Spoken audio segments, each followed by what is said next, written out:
जय मां कामाख्या। आपका बहुत बहुत स्वागत है कामाख्या धाम में। मकर राशि अप्रैल मास सन 2022 कैसा रहेगा, बहुत जिज्ञासा है हमको जानने की। और हाँ, उन तिथियों को जानने की जिज्ञासा है कि जिन तिथियों को हमको कार्य बिल्कुल नहीं करना चाहिए। अगर हम करेंगे तो निश्चित मानसिक तनाव भी होगा और बनते बनते कार्य हमारे बिगड़ जाएंगे। वह तिथियां कौन सी हैं जानेंगे, और जो अशुभ ग्रह हैं उनको शुभता में कैसे परिवर्तित किया जाए, मां कामाख्या के अचूक तांत्रिक उपाय को करके, छोटा सा उपाय करके इस माह को चमत्कारिक मंगलमय बनाया जा सकता है। और उन त्योहारों को भी जानेंगे जिन त्योहारों से निश्चित हमारी रंगत बढ़ती है। आइए, सर्वप्रथम नव वर्ष की आपको बहुत बहुत बधाई हो। संवत 2079 नवरात्र प्रारंभ होने जा रहे हैं 2 तारीख से, और दुर्गा अष्टमी है 9 तारीख को, और 10 तारीख को रामनवमी है। यह तारा मां की जयंती है। मां तारा से आप अवगत हैं। अगर उनके तांत्रिक उपाय अगर आप करेंगे तो निश्चित नकारात्मकता से आप कोसों दूर अवश्य चले जाएंगे, निश्चित। और कार्य में कोई बाधा अगर आ रही है, कोई ऊपरी अगर कोई ऐसा अगर कोई आपको लगता है नजर दोष है, तो निश्चित मां तारा की अचूक उपाय करके आप लाभ ले सकते हैं। मां तारा जयंती है 10 तारीख को। आइए, 12 तारीख को कामदा एकादशी, और 16 तारीख को चैत्र मास की पूर्णिमा, और 30 तारीख को शनिवारी अमावस्या। और एक महत्वपूर्ण जानकारी, अप्रैल माह सन 2022 बड़ा चमत्कारिक होने जा रहा है। वह कैसे? वह इस तरह से कि 9 के 9 ग्रह अपना राशि परिवर्तन कर रहे हैं। अर्थात यूं कहें कि एक तरह से भूचाल आ जाना। कुछ का कुछ अच्छा भी हो सकता है, बुरा भी हो सकता है, लेकिन बुरा ना हो इसके लिए मां कामाख्या के एक छोटे से उपाय से निश्चित इस माह को आप मंगलमय अवश्य बनाएंगे। ये मेरा चैलेंज है आपको। मां कामाख्या पर अटूट विश्वास के साथ मैं आपके समक्ष हूं, और बहुतों ने इसका लाभ भी उठाया है, आप भी उठाएंगे। मां कामाख्या आप जानते ही हैं, और जब मां कामाख्या की बात आती है तो तंत्र की बात आ जाती है। तो छोटे से अचूक चमत्कारिक उपायों की बात हम करने लग जाते हैं। मन में एक जहन में आ जाता है कि निश्चित गुरुजी कोई चमत्कारिक उपाय देंगे, अवश्य देंगे। और जब मां कामाख्या का नाम आया है तो निश्चित आपको लाभ भी अवश्य होगा। विश्वास रखें, धैर्य रखें। तो आइए, वीडियो को ज्यादा लंबा ना करते हुए हम प्रारंभ करते हैं मकर राशि से। मकर राशि में अगर देखेंगे तो शनि देव लग्न में ही विराजित है।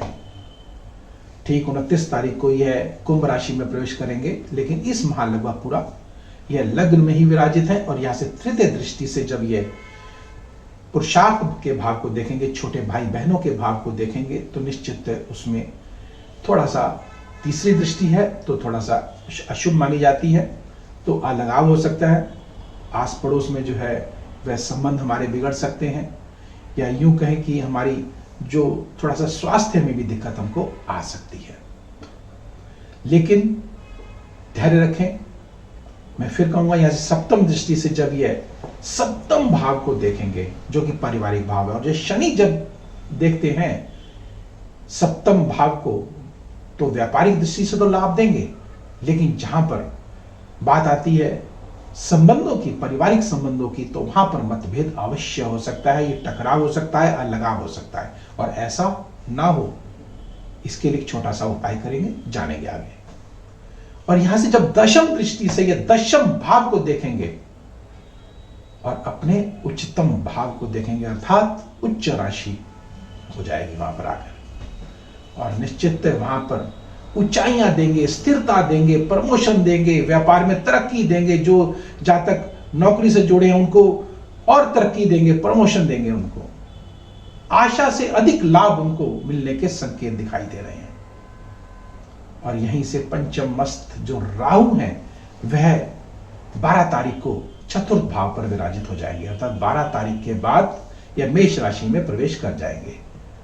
और चतुर्थ भाव पर जब आएंगे तो ये जनता का भाव है, मन का भाव है, तो मन को विचलित करेंगे, मानसिक तनाव देंगे। लेकिन हाँ, जनता से भी अर्थात आस पड़ोस के जो संबंध है वह भी हमारे खराब हो सकते हैं, या जो लोगों की जो थिंकिंग है हमारे प्रति वह निगेटिव हो सकती है। ऐसा ना हो इसके लिए क्या करें, जानेंगे आगे। और हाँ, अगर आपकी कुंडली में, मूल कुंडली में राहु की स्थिति अगर उच्चतम अगर है तो फिर कहने क्या, फिर तो आप ये समझे कि आपको अचानक आपको नया सब कुछ, चाहे वाहन है, दुकान है, मकान है, या और भी कोई प्रॉपर्टी लेना चाहते हैं, पौवारा होगी, निश्चितता होगी। आप अगर चुनावी क्षेत्र में अगर खड़े हुए हैं तो आपको विजय भी आपको अवश्य ये राहुदेव कराएंगे। और यहां से जब पंचम दृष्टि से ये अष्टम भाव को देखेंगे तो क्या करेंगे, रहस्य का भाव है, रहस्यमय तरीके से आपको लाभ देंगे, निश्चितता। और हाँ, शत्रुओं को भी अवश्य परास्त करेंगे, लेकिन कोई अज्ञात शत्रु भी आपको धोखा दे सकता है। और ऐसा ना हो इसके लिए जैसा मैंने कहा, एक चमत्कारिक मां कामाख्या का अचूक उपाय करेंगे, जिसके करने से आप अवश्य भाग्य में वृद्धि पाएंगे। अब यहां से सप्तम दृष्टि से यह देखेंगे दशम भाव को, दशम भाव जो कि ऊंचाइयों का भाव है, अचानक आपको ऊंचाइयों पर लाकर खड़ा कर देंगे। जैसा मैंने कहा कि प्रमोशन आपको अवश्य मिलेगा, स्थिरता आपको मिलेगी, निश्चितता मिलेगी।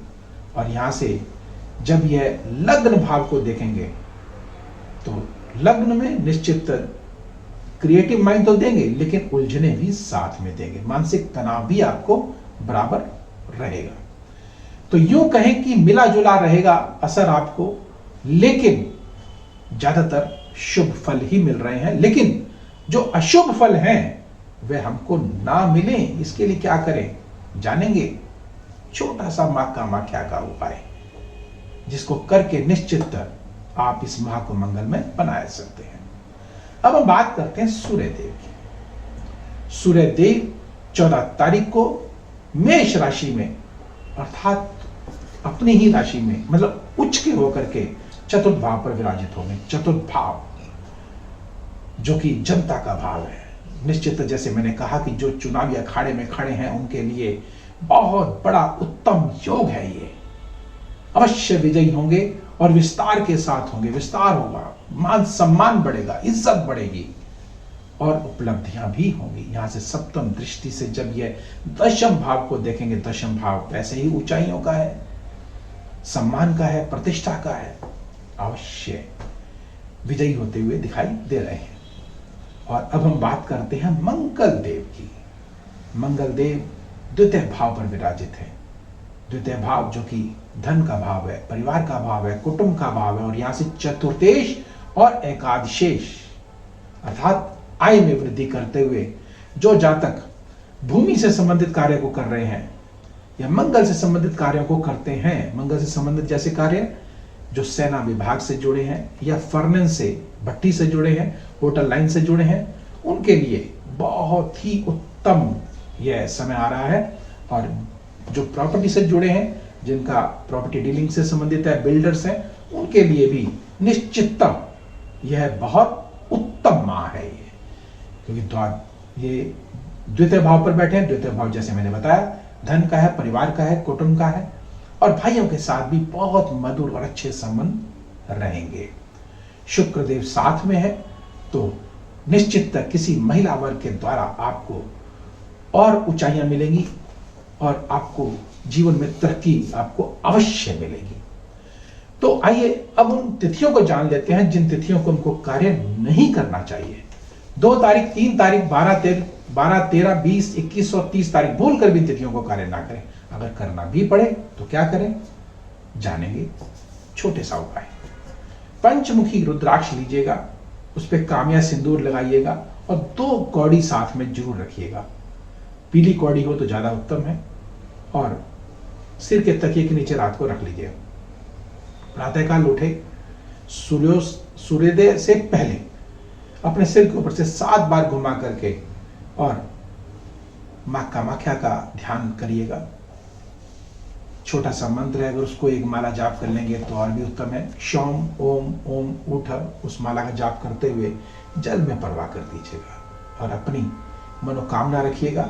निश्चित मां कामाख्या इस चमत्कारिक उपाय को अगर आप करेंगे तो अवश्य आपकी मनोकामना अवश्य पूर्ण होगी और आप लाभ अवश्य पाएंगे। तो अब मुझे दीजिए आज्ञा, लेकिन जाने से पूर्व छोटा सा निवेदन, लाइक करें, सब्सक्राइब करें और बेल बटन को अवश्य दबाएं। अगर आपकी कोई व्यक्तिगत समस्या अगर है या जानना चाहते हैं तो नंबर स्क्रीन पर चल रहे हैं, व्यक्तिगत रूप से भी आप हमसे संपर्क कर सकते हैं। तो अब मुझे दीजिए आज्ञा। जय मां कामाख्या।